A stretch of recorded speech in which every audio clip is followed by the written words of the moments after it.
"Sir, this party is not for people like you. Step off the yacht."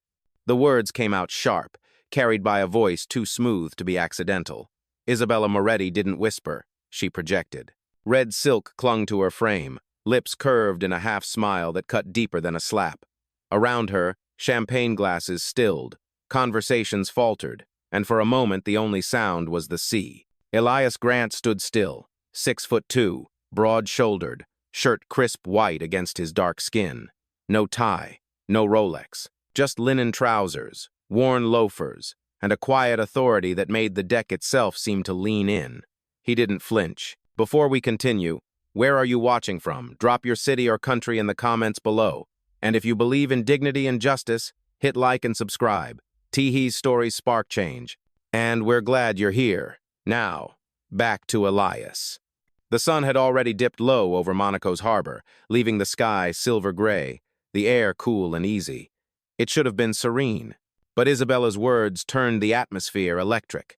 A ripple ran through the guests lined along the rail, whispers surfacing like bubbles in still water. Elias let the silence stretch. Then, calmly, "Check my name."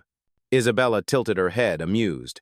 Names don't change appearances, and appearances matter here. Her laugh was soft, but it stung. Hugo Alvarez, the grizzled captain in a pressed navy jacket, stepped forward at her nod. "Sir, I'll ask you once.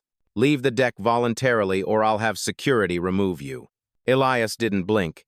His eyes shifted briefly toward the sea, then back to them. There was history behind that gaze. Memories of velvet ropes he'd been pushed away from. Boardrooms where his competence was questioned because his suit wasn't bespoke enough. At 25, they told him, "You don't look like an investor." At 32, "You don't belong at this table." Now, at 38, standing on a yacht his money had built, the words came again in a different accent, but with the same sting. A young deckhand, Marcus Lee, froze in place with a tray of glasses balanced in his hands. He saw it all. He wanted to speak, but Isabella's eyes cut like daggers, warning him not to. Across the deck, Clara Johnson, a guest in diamonds, lifted her phone, camera red light glowing. Isabella leaned closer, her perfume strong, her tone velvet over steel. "Do yourself a favor. Walk away. Billionaires don't dress like you." The insult landed. The audience shifted uncomfortably, torn between disbelief and complicity. But Elias stood anchored, voice low and steady, carrying just enough for the deck to hear, "You've made a mistake." And though Isabella smirked, Hugo squared his shoulders, and guests looked away, the tide had already started to turn. Elias didn't need to shout. His silence was heavier than their laughter. The storm had begun. The crystal flute slipped from Isabella's hand, tilting just enough for golden champagne to spill across the deck before she tossed it into the sea with a flick of her wrist. The splash was small, but the insult was loud. "See?" she said, her eyes fixed on Elias. "Even the ocean rejects pretenders." Gasps rippled across the deck. Some guests exchanged uneasy glances. Others stared at the billionaire they didn't yet recognize, waiting for him to crack. Elias didn't move. His stillness was heavier than her theatrics. Captain Hugo stepped closer, his boots hitting the deck like a gavel. "You're finished here. Security will escort you out." He signaled toward the gangway, and two crewmen shifted into place, blocking Elias from the crowd as if he were a trespasser. From the far edge of the deck, Clara Johnson lifted her phone higher. "This is outrageous," she whispered to herself, but the recording caught it. A red light blinked as the camera rolled. Isabella noticed, her lips curling into a sharper smile. "You don't want to film this, darling?" she cooed at Clara. "Delete it, or you'll be off this yacht, too." Clara didn't lower her phone.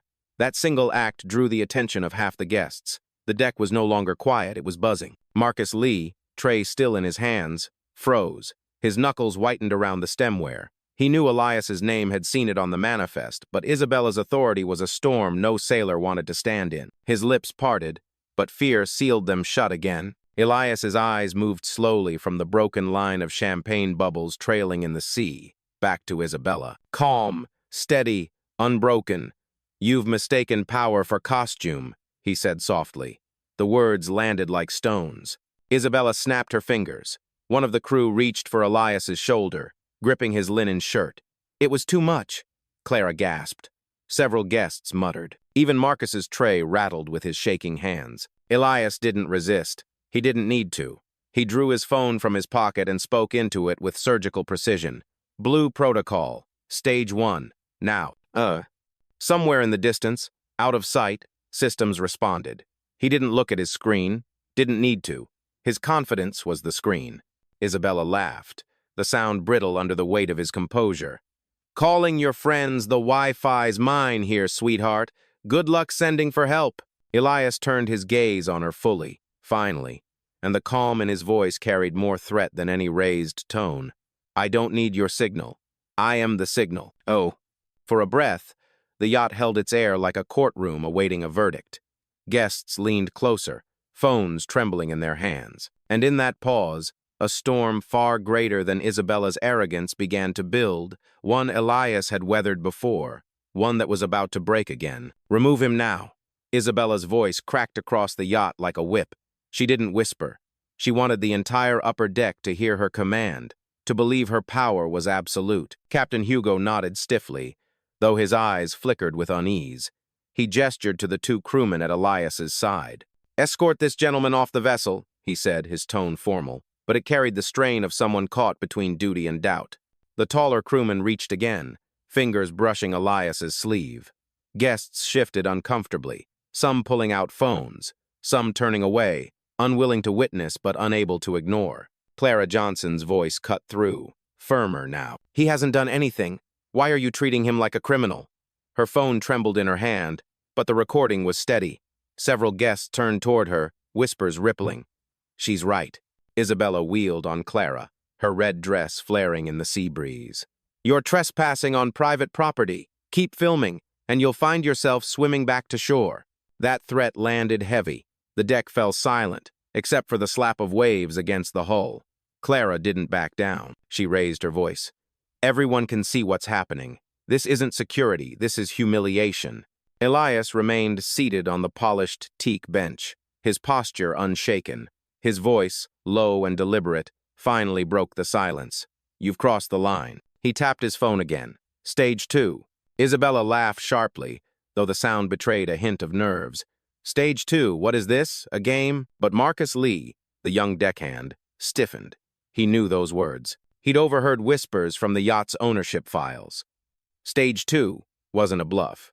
It was a command protocol, an internal escalation system tied directly to corporate oversight. His lips moved before he could stop himself. He's not lying. The words slipped into the night air, soft but clear enough for half the deck to hear. Heads turned toward Marcus. His tray shook, glasses rattling like chimes in the breeze. Isabella spun on him. Say that again. Marcus froze, caught between fear and truth. His eyes darted to Elias, who gave him nothing but calm, steady silence. That silence was permission. He's not lying, Marcus repeated louder, his voice cracking but unflinching. His name's on the manifest. I saw it this morning. A collective gasp broke the tension like glass shattering. Clara's phone caught at all the faces of shocked guests, the pale expression on Hugo's face, the fury twisting Isabella's perfect features. For a moment, the only sound was the ocean. Then Elias spoke again, measured, undeniable. You accused me of trespassing on a yacht I own. The words hung heavy in the air, more final than any shout, and though Isabella's mouth moved, no sound came. The tide had shifted, and the crew knew it. Owner! Isabella spat the word like salt in an open wound. Her laughter came brittle, desperate. This man in linen pants and worn loafers, don't make me laugh. Billionaires don't look like this. Ugh, guests murmured, some uneasy, others intrigued. Clara's phone caught every word, her camera trained tightly on Isabella's face. The live stream chat buzzed faster than the champagne bubbles and flutes left abandoned on side tables. Elias didn't rise. He didn't even shift. He sat rooted, steady, as if the teak bench beneath him had fused into stone. His voice, low but clear, carried over the deck. The mistake isn't that you didn't know me. The mistake is how you treated who you thought I was. Oh.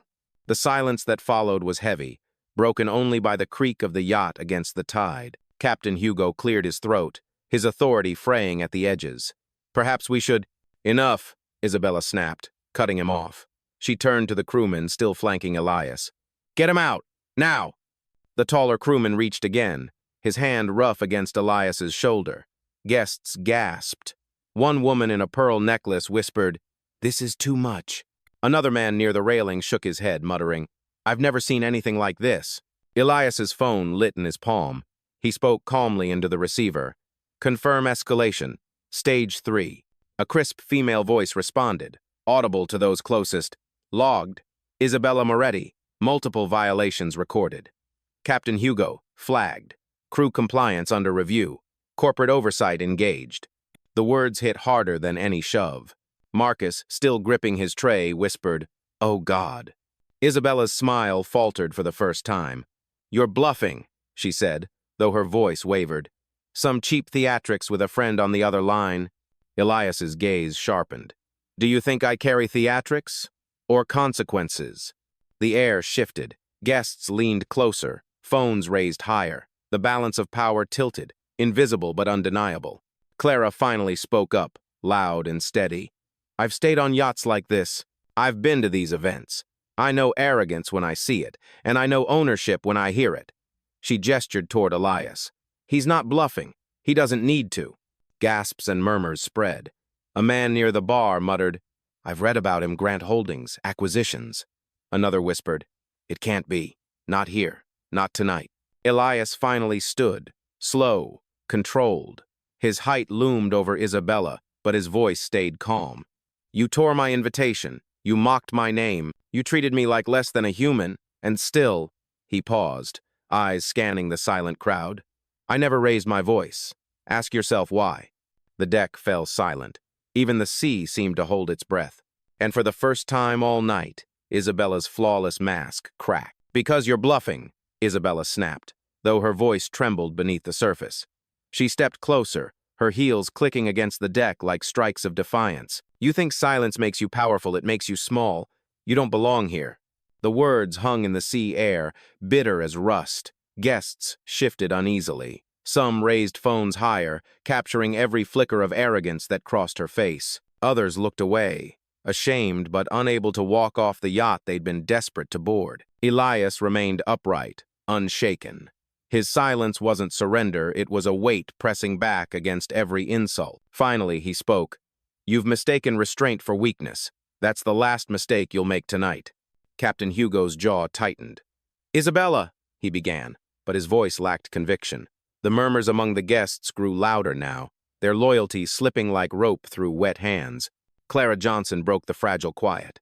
"I saw his name on the invitation list. You can't erase that." She turned her phone outward, showing her live stream climbing past thousands of viewers. "The world is watching you humiliate a man who hasn't raised his voice once." Isabella spun on her, fury rising. "You think an audience changes reality? Delete it. Now." But Clara didn't flinch. Her hand shook, but her eyes were steady. "No. For once, they'll see the truth." The taller crewman still stood by Elias, unsure, his hand hovering near Elias's shoulder but no longer daring to touch him. Marcus Lee, the young deckhand, finally set his tray down with a clatter. His voice cracked, but it carried. "She's lying. His name's real. Ilias Grant. It's on the manifest." The crowd erupted gasps, murmurs, disbelief. A man near the bar whispered, "Grant Holdings. The acquisitions. He owns half the marina." Another added, "He's worth billions." Isabella's painted smile shattered, but she fought to hold ground. "Even if he is who you say, this is my deck, my event." Elias turned slowly, his presence commanding the silence back into place. "Your event." His voice was steady, cutting. "Every bottle poured, every light strung across this deck, every dollar spent to float this night came from me, and you've spent it trying to erase me." The truth landed like thunder. Hugo's shoulders slumped. The crewmen stepped back. Even the ocean seemed louder, waves slapping the hull in applause no one dared to give. Elias let the silence breathe, then delivered the line that broke the night open. "You didn't just insult a guest. You insulted the man who owns this yacht." Phones rose higher. Applause cracked through the tension, scattered but growing, and Isabella, for the first time, looked small against the billionaire she had tried to expel. The applause didn't last long. Isabella's voice sliced through it, shrill and desperate. "Lies. All of it. He's spinning stories. and you're eating them up like gulls over scraps." She gestured wildly at the guests, her red dress whipping in the breeze. "Look at him. Does that man look like he owns a fleet of yachts? Or is he just another fraud hoping you'll fall for his act?" But the crowd wasn't convinced anymore. Clara's phone kept rolling, comments flooding her live stream. Words scrolled across the screen: "He's the owner. She's finished. This is insane." Elias didn't move toward Isabella, didn't raise his hands. He simply pulled his phone from his pocket again, his thumb gliding across the screen with deliberate calm. "Corporate system," he said quietly into the mic. His voice was soft, but the deck leaned in. "Audit log. Record Isabella Moretti's conduct in full." A female voice responded instantly through the speaker. "Logged. Incident time-stamped. Oversight team notified." The color drained from Hugo's face. His eyes darted toward Isabella, then back to Elias. He'd worked the seas long enough to know when a storm was coming, and this one didn't need clouds to break. "Stop it!" Isabella shrieked. Her perfect mask was cracking, every syllable sharper, uglier. "You don't control this yacht. I do. And you're not staying another minute." She lunged, snatching the manifest clipboard from Marcus's hands and ripping the page in half. Paper fragments scattered across the deck like confetti, fluttering into the sea. Gasps exploded from the guests. Marcus stepped back, horrified. Clara's voice rang out from behind her phone. "She just destroyed proof of his name." Ember. Elias's expression didn't change. He let the silence do the work, let her own desperation dig the hole deeper. Then finally he said, "You think tearing paper erases truth. Truth doesn't need paper. It needs witnesses." Marcus's voice shook, but he stepped forward. "I saw it. His name was there. Elias Grant, owner manifest." The young sailor's words sparked something in the crowd. A woman near the bow shouted, "I heard it too!" Another guest, adjusting his cufflinks nervously, added, "You can't deny what we just saw." Isabella's fury faltered under the weight of voices rising against her. Still, she spat, "He'll never prove it. Not here. Not now." Elias finally stepped closer, his height casting her in shadow. His voice was calm, lethal in its restraint. "I don't need to prove anything. You already did." The deck was silent again, not from fear but from revelation. Phones stayed up, eyes locked on Isabella. The tide of judgment had turned, and it was crashing down on her. Isabella's chest rose and fell in sharp bursts. The flawless composure that had carried her through countless high society events was gone. Her mascara-lined eyes darted around the deck, searching for support, but the faces staring back at her weren't allies anymore, they were witnesses. "You're all being manipulated," she shouted, her voice cracking against the wind. "This man is nothing. He's scamming you, scamming me. Don't let him fool you." But the plea rang hollow. Guests had already seen too much: the arrogance, the torn manifest, the crewman's testimony. Clara's phone streamed live to thousands now, the chat filling with outrage and disbelief. Elias stood calm, his phone still glowing in his hand. His voice cut through her panic like a blade. "Stage 4. Begin immediate compliance review of all staff." The system's voice responded, crisp and merciless. "Compliance review initiated. Captain Hugo, flagged for oversight. Isabella Moretti, provisional suspension pending owner confirmation." Hugo staggered back, his hand brushing the rail as if to steady himself. He knew what that meant: credentials revoked, authority stripped, access gone. A career ending not with ceremony but with a few keystrokes. Isabella shook her head violently. No, this isn't real. You can't." Her voice choked, and for the first time, the woman who had strutted across the deck like royalty looked small, cornered. Elias stepped forward, slow and deliberate, his presence heavier than the silence pressing in on her. "You tore my name. You mocked my face. You laid hands on me as if I were less than human, and now the world watches the same hands shake." The line struck like thunder. A hush fell over the deck, punctuated only by the soft slap of waves against the yacht's hull. Marcus, the young deckhand, found courage in that silence. "He's right," he said, louder this time. "I've seen this before. Every time someone walks on who doesn't fit your picture, you treat them like dirt. Tonight you treated the owner that way." The crowd murmured, agreement rippling like current. Clara's camera panned from Isabella's pale face to Elias's steady figure, capturing the shift in power that no denial could reverse. "Stop it!" Isabella screamed again, her voice raw now. "You're finished here." She lunged toward Elias. hand outstretched as if to shove him herself, but she never reached him. Two guests, one in a navy blazer, another in a sequined dress, stepped between them. "That's enough," the man said firmly. The woman added, "You've gone too far." Phones tilted upward. The audience wasn't passive anymore. They were participants. Elias didn't raise a hand. He didn't need to. His voice, steady as the tide, sealed the moment. "You wanted me gone from my own deck. Tonight, it's you who will leave." The hush deepened, and in that silence, Isabella finally understood the yacht, the night, the crowd. None of it belonged to her anymore. For a moment, Isabella stood frozen, her hand still suspended in the air, inches from Elias, but caught by the wall of guests who had moved to shield him. The image alone was damning a hostess in red, wild-eyed, restrained not by force but by the will of a crowd tired of her arrogance. "You can't do this," she hissed, her voice jagged. "You don't control this yacht." Elias didn't answer immediately. He let the tension breathe, let her words crumble under their own weight. Then, with the same calm that had unnerved her all night, he lifted his phone once more. "Activate command override. Lockdown crew access." The female system voice returned, crisp, undeniable. "Override confirmed. Crew credentials revoked. Security hierarchy reset." A chorus of sharp beeps followed Hugo's badge, flashing red at his chest, the two crewmen at Elias's side staring in disbelief as their access devices died in their hands. The sound spread across the deck like dominoes falling, each failed credential a public verdict. The crowd gasped. Clara's camera zoomed in on the captain, who stumbled back, face pale. It's gone," Hugo muttered, staring at his useless badge. Marcus's voice rang out, steadier now. "He told you. He's the owner." Isabella's breath came in sharp bursts. "No," she snapped, shaking her head like a trapped animal. "No, this is a trick, a performance. Someone hacked the system, or maybe," Elias interrupted softly, his words cutting cleaner than a shout, "you simply forgot who signs your checks." The line hit harder than any evidence. Guests shifted closer, their murmurs rising. A woman in pearls whispered, "He's not bluffing. Look at him." Another man near the rail muttered, "I've seen his name in the papers. Grant Holdings. He's real." "Huh." Clara turned her phone back on Isabella, her voice firm. "And you've humiliated him in front of the world." The hostess's painted smile had long since dissolved. Now her face was a storm, anger, panic, disbelief clashing in every twitch. "I am in charge here," she tried again, weaker this time. "I decide who stays."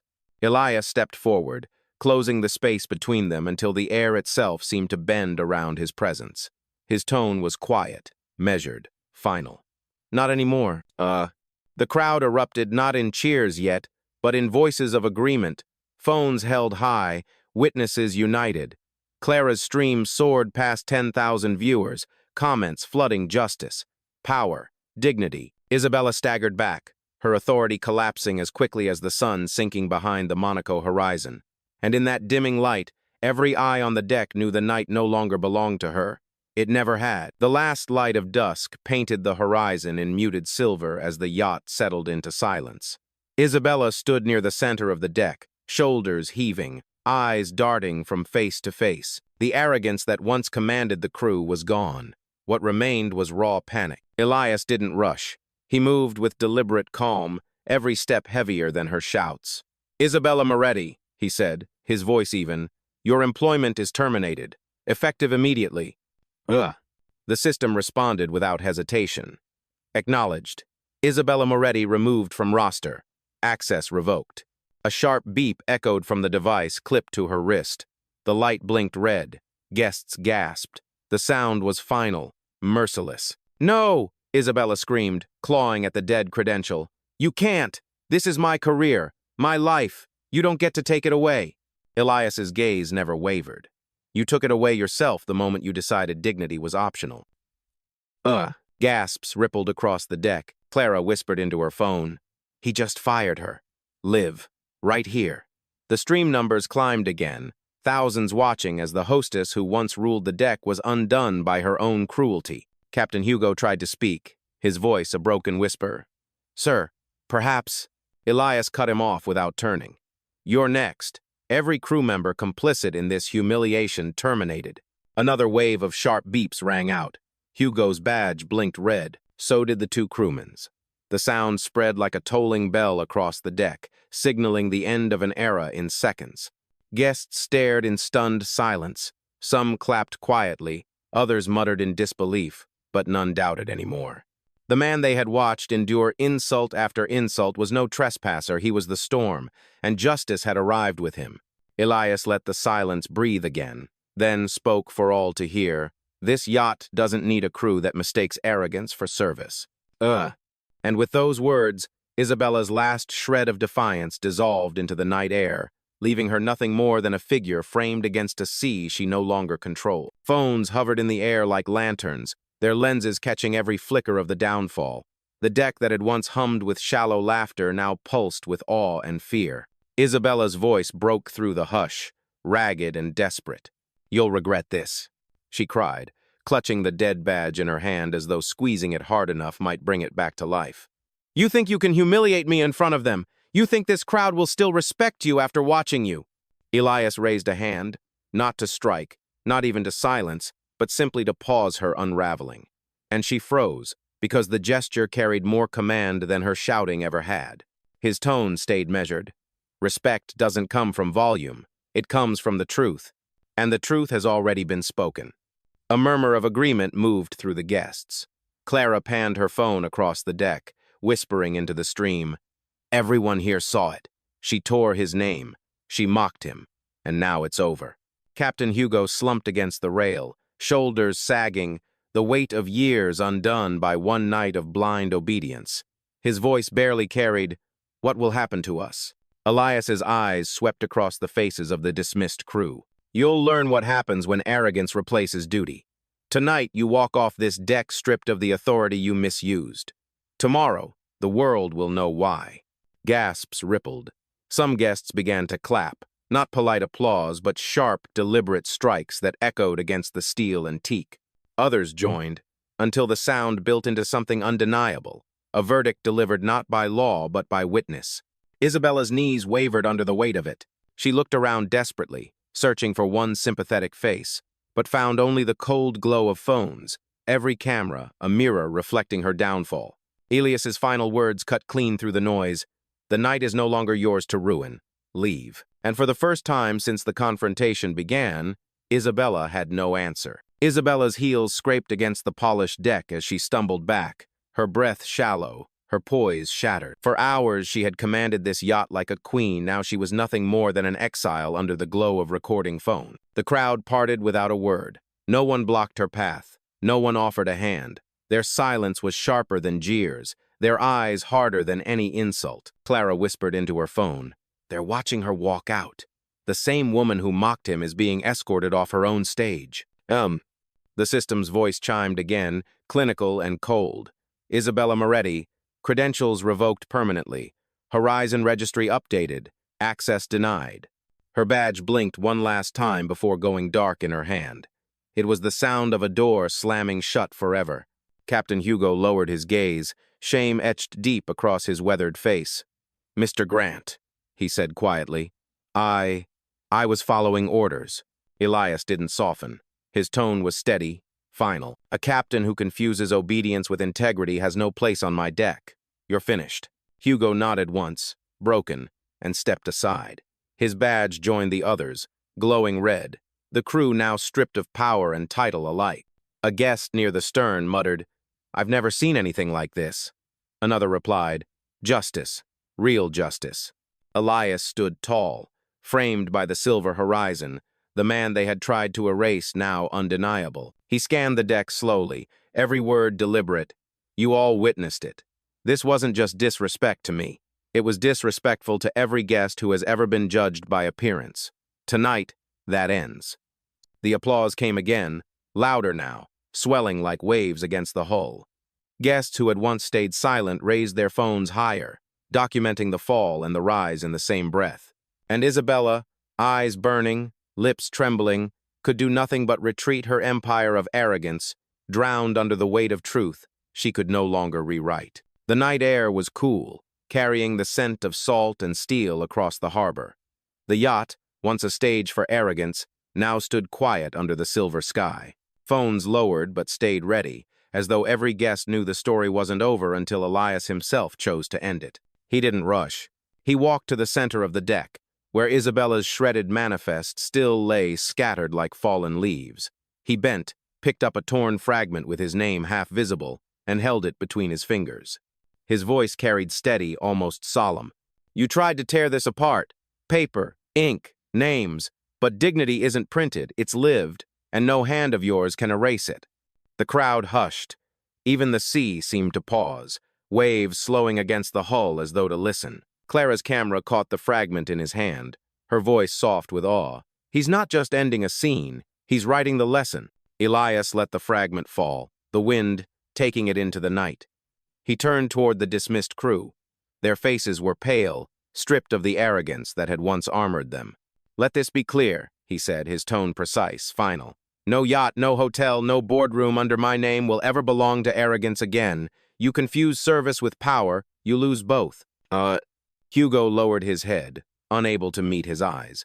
Isabella stood near the gangway, trembling but silent now, her voice stolen by the truth that had gutted her pride. Then Elias faced the guests, the silent jury turned into a chorus. "Some of you came here for champagne, for spectacle, for status. But tonight you witnessed something else. Justice doesn't come from noise. It comes from knowing who you are, even when the world tells you to leave." Applause broke out, raw and uncontained. A woman near the bow shouted, "That's real power." Phones lit again, not to record shame now, but to capture dignity restored. Elias's gaze swept the crowd one last time. His closing words landed with the weight of stone. "I don't need a video to prove who I am. I am the final proof." The deck erupted, guests cheering, some with tears in their eyes, others with fists raised in triumph. Clara whispered into her stream, "He ended it with one line. Just one." And as the dismissed crew filed off into the night, Elias stood tall against the horizon. He hadn't shouted, he hadn't begged, he hadn't broken. He had reminded them all that silence, when anchored in truth, is louder than any scream. The yacht belonged to him, the night belonged to justice, and the story etched now into every witness's memory would echo far beyond the harbor.